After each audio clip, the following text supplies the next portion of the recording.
आपकी जो flamingo book है उसका lesson 2 lost spring stories of student childhood. आज हम शॉर्ट आंसर टाइप क्वेश्चन की बात करने वाले हैं। इसका फर्स्ट क्वेश्चन दिया हुआ है, what is Sahib looking for? Sahib क्या ढूंढ रहा है?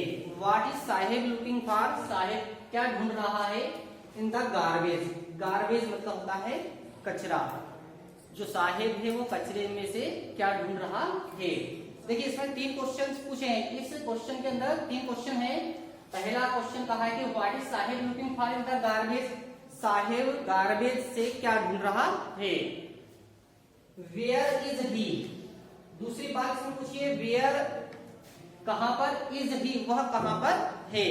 और तीसरी चीज इसमें पूछी है, and where has he come from, वह कहां से आया है। इसमें 3 चीजें पूछी हुई है। साहिब कचरे में से क्या ढूंढ रहा है, वह कहां है, वह कहां से आया है। आंसर दिया हुआ है, Sahib is looking for gold. Sahib gold ढूंढ रहा है। गोल्ड मीन्स यहाँ पर रूबी और कॉइन, या तो रुपया हो सकता है या फिर कॉइन, कोई सिक्का हो सकता है। तो Sahib is looking for gold, Sahib gold ढूंढ रहा है इन द गार्बेज डंप्स। कहां से ढूंढ रहा हो? Garbage dump. डंप से होता है ढेर, और गार्बेज का मतलब होता है कचरा। साहिब कचरे के ढेर से क्या ढूंढ रहा है? गोल्ड ढूंढ रहा है।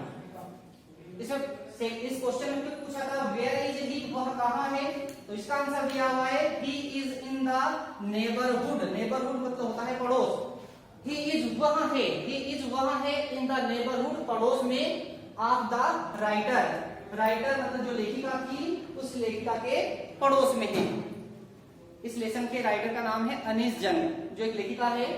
तो he is in the neighbourhood, वह पड़ोस में है, ऑफ द राइटर, वह राइटर के पड़ोस में है। फिर आगे इसमें पूछा गया था, where has he come from, वह कहां से आया है? तो उसका आंसर दिया हुआ है, साहिब हैज कम, साहिब आया है फ्रॉम बांग्लादेश, साहिब बांग्लादेश से आया है। हिज हाउस, उसका जो घर है, वाज से एडमिस्ट, एडमिस्ट का मतलब होता है बीच में, उसका घर बीच में था। The green field, green field मतलब हरे भरे खेत, जो उसका घर था वो हरे भरे खेतों के बीच में था। अब ढाका, ढाका में। ही केम, वह आया है, विद हिज मदर, अपनी माँ के साथ, वह अपनी माँ के साथ आया है इन 1971, 1971 में।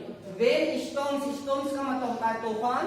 When stones swept away, swept away का मतलब होता है बहाकर ले जाना। जब तूफान बहाकर ले गया, देयर फील्ड्स, उसके उनके खेत, एंड होम्स, उनके घर। जब तूफान उनके जो खेत है और उनके जो घर है उनको बहाकर ले गया, तब वह अपनी माँ के साथ यहाँ पर रहने के लिए आया था। ठीक है। क्वेश्चन क्या है, व्हाट एक्सप्लेनेशंस? एक्सप्लेनेशंस का मतलब होता है स्पष्टीकरण। What explanations does the author? लेखक के द्वारा क्या स्पष्टीकरण दिया गया था? ऑफर का मतलब होता है देना। क्या स्पष्टीकरण दिया गया था? फॉर द चिल्ड्रन, बच्चों के लिए। Not wearing footwear, not wearing, उन्होंने, बच्चों ने नहीं पहने हुए थे फुटवेयर मतलब जूते या चप्पल। बच्चों के द्वारा जूते चप्पल ना पहनने पर लेखिका ने क्या स्पष्टीकरण दिया था? आंसर है, द एक्सप्लेनेशन, स्पष्टीकरण, ऑफर्ड दिया गया था बाय द ऑथर, लेखक के द्वारा। मतलब लेखक के द्वारा स्पष्टीकरण दिया गया था।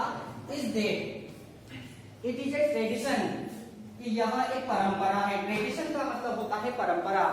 यह एक परंपरा है। टू स्टे, स्टे मतलब होता है रहना। बेयरफुट यह होता है नंगे पैर, नंगे पैर रहने की यहाँ एक परंपरा है।